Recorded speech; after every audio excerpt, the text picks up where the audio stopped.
Assalamualaikum warahmatullahi wabarakatuh. Halo semuanya, perkenalkan nama saya Nazala Zian Zulfa. Di sini saya akan menjelaskan materi PPKN tentang menelaah ancaman terhadap integrasi nasional. Untuk pengertian ancaman itu sendiri, mungkin sudah teman-teman pelajari pada bahan ajar minggu sebelumnya. Nah, di sini saya hanya akan berfokus pada bentuk-bentuk ancaman terhadap integrasi nasional di beberapa bidang. Nah, untuk di bagian ini ada materi pembelajarannya. Jadi, kita bisa lihat apa sih yang akan kita pelajari pada video kali ini. Nah, untuk yang pertama, kita akan mempelajari tentang ancaman di bidang ideologi. Yang kedua, ancaman di bidang politik. Yang ketiga, ancaman di bidang ekonomi. Dan yang keempat, ancaman di bidang sosial budaya.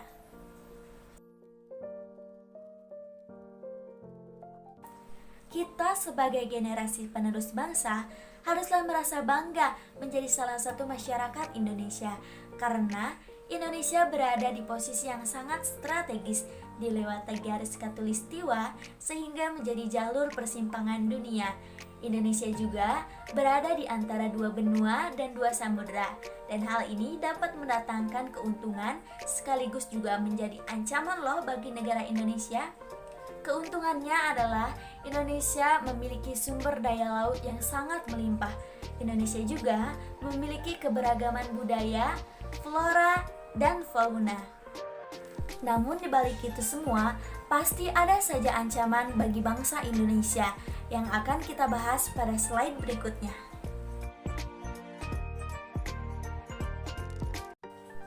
Untuk pembahasan yang pertama, kita akan membahas tentang ancaman di bidang ideologi.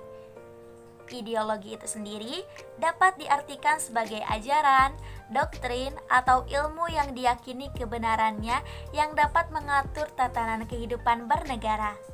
Ideologi bagi suatu bangsa dan negara adalah wawasan, pandangan hidup, atau falsafah kebangsaan kenegaraannya. Nah, Indonesia memegang ideologi Pancasila, yaitu seluruh tatanan atau tindakannya diambil dari kumpulan nilai-nilai atau norma yang berdasarkan sila-sila Pancasila. Lalu, apa sih ancaman di bidang ideologi? Yaitu masuknya ideologi yang tidak sesuai dengan ideologi Pancasila. Ada ideologi liberalisme dan juga ideologi komunis. Ideologi liberalisme adalah sebuah paham yang sangat menjunjung tinggi kebebasan individu, yang menyatakan bahwa kebebasan dan persamaan hak adalah nilai politik yang utama dan mewujudkan masyarakat yang bebas dengan ciri kebebasan berpikir bagi para individu. Kemudian selanjutnya ideologi komunis adalah paham yang berbeda dengan ideologi Pancasila. Karena apa? Paham komunis ini mengabaikan hak asasi manusia dan menganut ateis, juga menolak nasionalisme. Untuk selanjutnya, kita akan membahas ancaman di bidang politik. Sebelum membahas semuanya, kita harus tahu dulu nih, apa sih pengertian dari ancaman di bidang politik? Jadi, segala sesuatu usaha dan kegiatan, baik dalam negeri maupun luar negeri, yang dikategorikan sebagai hal yang membahayakan dan memecah belah persatuan atas nama politik, itu disebut sebagai ancaman di bidang politik. Nah, sumbernya bisa dari dalam negeri maupun luar negeri. Nah, untuk contoh dari dalam negeri, ada korupsi, kolusi, dan nepotisme atau KKN, konflik suku, agama, ras, dan antar golongan yang dikaitkan dengan politik, penurunan paksa pemerintah disertai isu-isu politik, dan pelanggaran hak asasi manusia. Nah, untuk dari luar negeri, ada terorisme, spionase, intimidasi, dan provokasi atau blokade politik.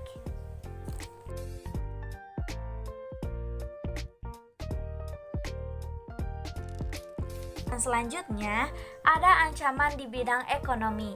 kita juga harus tahu dulu nih, apa sih ancaman di bidang ekonomi? Nah, jadi setiap usaha dan kegiatan, baik itu berasal dari luar negeri maupun dalam negeri, yang dinilai dapat mengancam dan membahayakan keamanan keuangan serta pertumbuhan ekonomi nasional bangsa Indonesia, itu disebut sebagai ancaman di bidang ekonomi. Untuk sumbernya pun sama loh, ada yang dari internal atau dalam negeri, ada yang dari eksternal atau luar negeri. Nah, untuk yang internal, yang pertama itu ada inflasi. Inflasi itu keadaan di mana terjadi peningkatan harga barang-barang secara umum dan secara terus-menerus dalam waktu yang relatif lama. Nah, inflasi ini juga bisa terjadi misalkan pada saat harga dolar itu naik di mata rupiah. Kemudian harga barang-barang pada saat akan menjelang Idul Fitri. Nah, pastikan akan naik. Itu disebut juga sebagai inflasi. Kemudian juga pengangguran.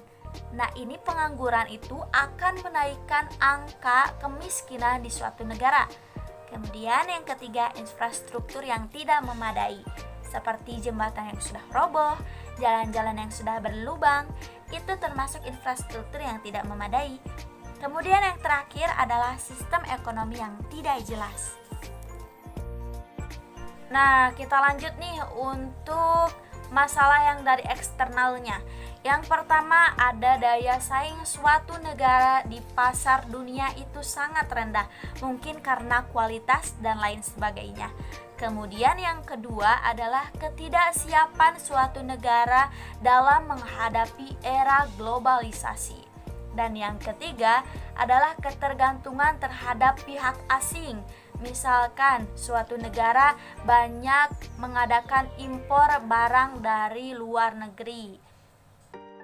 Namun, jika masyarakat di negara tersebut mampu mengolah sumber daya alam dengan baik dan cerdas, maka tidak akan ketergantungan terhadap pihak asing, bahkan bisa melonjakkan kualitas sumber daya alam di negara tersebut.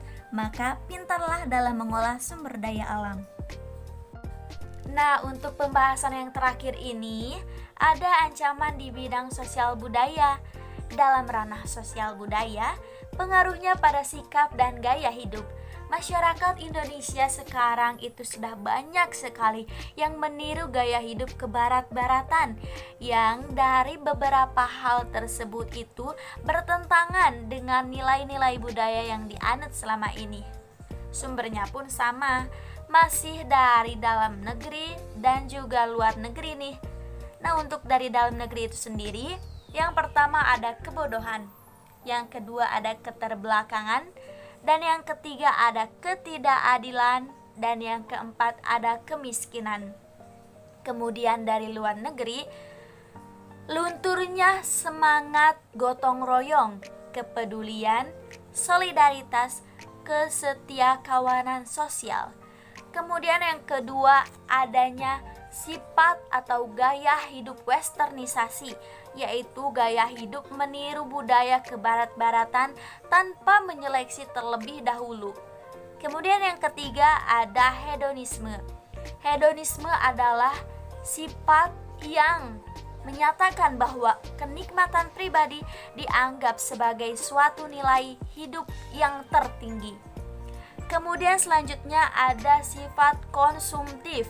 Gaya hidup konsumtif ini selalu membeli barang secara berlebihan tanpa memikirkan manfaatnya, dan juga selalu mengkonsumsi barang-barang dari luar negeri. Nah, untuk yang terakhir, lunturnya nilai keagamaan dalam kehidupan bermasyarakat.